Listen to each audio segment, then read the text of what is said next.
Mayor भोज मूर्ति अनावरण को लेकर शुरू हुआ विवाद खत्म होने की जगह बढ़ता ही जा रहा है। पहले विवाद, फिर तनाव और अब राजनीतिक बयानबाजी ने इस मुद्दे को इतना तूल दे दिया है कि मामला ठंडा पड़ने की जगह और गर्माता जा रहा है।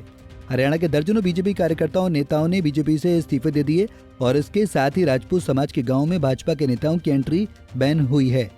दूसरी तरफ राजपूत समाज पिछले काफी दिनों से कलायत में लगातार धरने पर बैठे हुए हैं। वहीं आज राजपूत समाज के विरोध का सामना राज्य मंत्री कमलेश ढांडा और कुरुक्षेत्र सांसद नायब सैनी को झेलना पड़ा, जिसके चलते राज्य मंत्री और सांसद का गांव कोलेखा पहुंचने का रूट बदल दिया गया। पहले राज्य मंत्री और सांसद द्वारा कलायत होते हुए शिलान्यास कार्यक्रम में कोलेखा पहुंचना था, लेकिन राजपूत समाज के युवाओं के विरोध के चलते राज्य मंत्री और सांसद के काफिले का रूट बदल दिया गया और वो गाँव सजूमा होते हुए कोलेखा पहुंचे।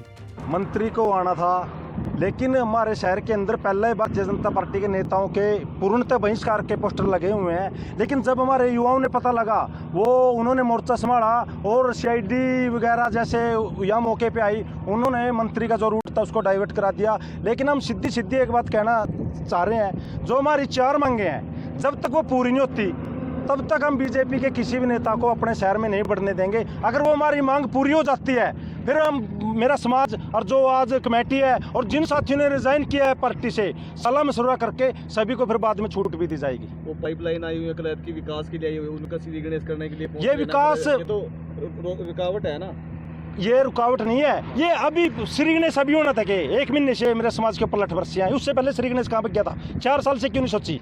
3 साल जब हम यहाँ चेयरमैन थे, ये तो तब की चली हुई स्कीम है। अब ऐसा क्या, अब ऐसा कलायत के अंदर पता क्या है, जहाँ से लाइन चली है वहाँ को जाओ, वहाँ करो। लेकिन हम अपने शहर में, अपने गांव में जितने क्षत्रिय बाहुल्य गांव है 1300, 8% राजपूतों का वोट है। लेकिन ना तो 1300 गांव में हम घुसने देंगे और 8% वोट है। हम अपने युवाओं के माध्यम से सरकार को चेताना चाहते हैं, या तो बाज आ जाए या फिर 2024 में जो इलेक्शन है उसमें फिर रिजल्ट देख लेना। देखिए, जब समाज के ऊपर अत्याचार हो रहे हैं और हम समाज के साथ ना खड़े हुए तो फिर उसका मतलब पार्टी में रहने का फिर फायदा क्या है हमारा? जब हम समाज के साथ है तभी हमारी पूछ है। हमने जब जितने दिन पार्टी में काम करे तन मन धन के साथ काम किया है, रात को 12-12 बजे तक भी काम किया। लेकिन आज जिस प्रकार से भारतीय जनता पार्टी ने हमारे समाज के ऊपर अत्याचार किए, हमारे भाइयों के ऊपर लाठियाँ बरसाई, उसके विरोध में जो हमारा अनिश्चितकालीन धरना यहाँ पर महापुरुषों के सम्मान में रखा हुआ है, उसमें हमारे को पता चला है कि यहाँ पर राज्य मंत्री और नायब सैनी जी आ रहे हैं। तो हमने उसके सारे भाइयों ने मिलकर उसके विरोध के लिए यहाँ पे इकट्ठे हुआ, लेकिन वो यहाँ से नहीं आए, वो किसी दूसरे रास्ते वहाँ निकल गए हैं। तो ये विरोध ऐसे ही जारी रहेगा। जिंदाबाद के नारे लगते थे ना, मंत्री जी के लगाते थे, आप तो लगते थे, वो समय कुछ और था। जब हमारी पूछ थी हम नारे भी लगाते थे, झंडा भी उठाते थे। आज समाज के साथ जो उन्होंने अन्याय किया है उसमें फिर हमने उसका विरोध भी करना शुरू कर दिया। शुक्रवार सुबह सम्राट मेयर भोज की प्रतिमा के पास धरना दे रहे राजपूत समाज के युवाओं को भनक लगी कि राज्य मंत्री और सांसद कलायत होते हुए शिलान्यास कार्यक्रम में शिरकत करने गांव कोलेखा जा रहे हैं। तो सुबह करीब 11 बजे दर्जनों की संख्या में राजपूत समाज के युवा काले झंडे लेकर संगम होटल के सामने खड़े हो गए और सरकार के खिलाफ जमकर नारेबाजी करने लगे। खुफिया विभाग द्वारा राजपूत समाज के युवाओं के विरोध प्रदर्शन की सूचना उच्च अधिकारियों को दी गई। उसके बाद राज्य मंत्री और सांसद का रूट बदल दिया गया।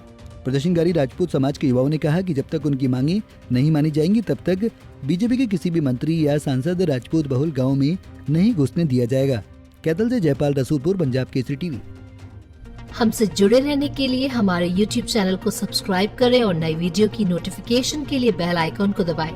अगर आप ये वीडियो Facebook पर देख रहे हैं तो लाइक जरूर करें और ज्यादा से ज्यादा शेयर करें। धन्यवाद।